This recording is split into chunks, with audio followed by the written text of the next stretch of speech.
Hi, I'm April, and I'm the founder of the Love and Loss Project and the creator of the Baby Loss Survival Guide. And I wanted to make this video to talk a little bit more about the concept of breaking the silence surrounding baby loss. I first want to say I have so much respect for all of those parents and people working in this field who are stepping out and speaking up and breaking the silence around this topic, because I know that that's not easy to do. And every time that you speak up and you talk about your little one and you tell your story, you are doing something really brave and really powerful and really beneficial to everybody around you. But I've been hearing something lately that I just want to touch on for a minute, which is almost this idea that we need to speak up and tell our story regardless of how anybody else feels about that. And that if people feel uncomfortable in hearing about our little one, then screw them, because they're probably just a jerk anyways. And I want to say that if that's the stance that you need to take on in order to find your voice and talk about your little one, then do what you need to do. But I want to offer that maybe we can widen that lens just a little bit here. Because here's my take on it. We are not having these conversations in a vacuum. The reason why this idea of breaking the silence around baby loss is so important is because our generation is essentially carving out brand new territory. The generation before ours, my mother's generation, came from a place of thinking that the absolute kindest thing that you could do for someone who has experienced the loss of a baby or pregnancy was to say nothing at all, or to say, do not ever talk about this again. We're not going to tell you the sex. You're not going to name the baby. You're not going to see them or think about them again. And that's kind of the advice that people were given before us.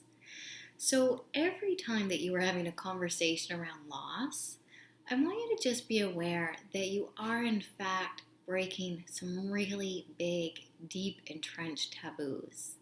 And when people say things to you like, I just don't know what to say, or I'm sorry I avoided you for a bit there, but I was really worried about doing the wrong thing, that might be valid, because there's no protocol around the idea of baby loss.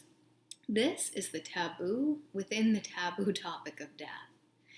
So what I want you to think about is maybe there's a third option here.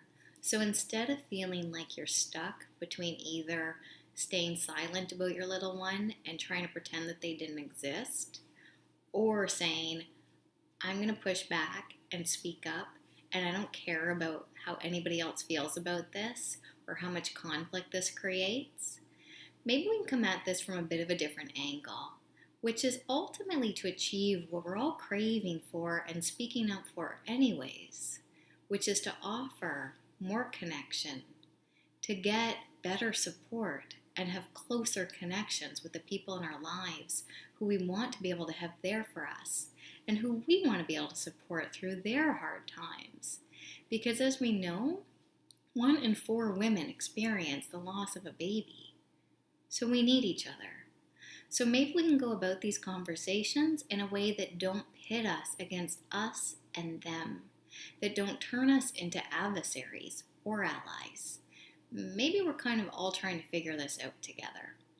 So I'm working on a video series right now, because one of the things that people talk to me about all the time is the idea that we have to have these really hard, really uncomfortable conversations after loss.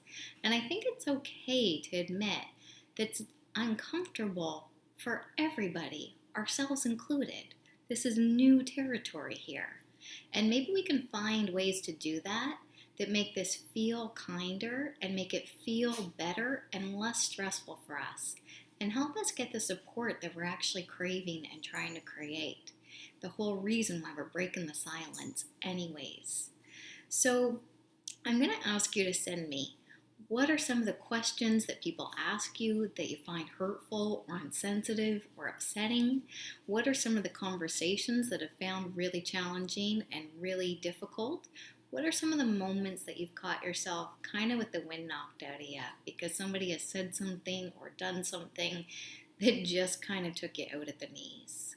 So let me know so that we can keep having these conversations together and keep working to break the silence around loss without losing the connections.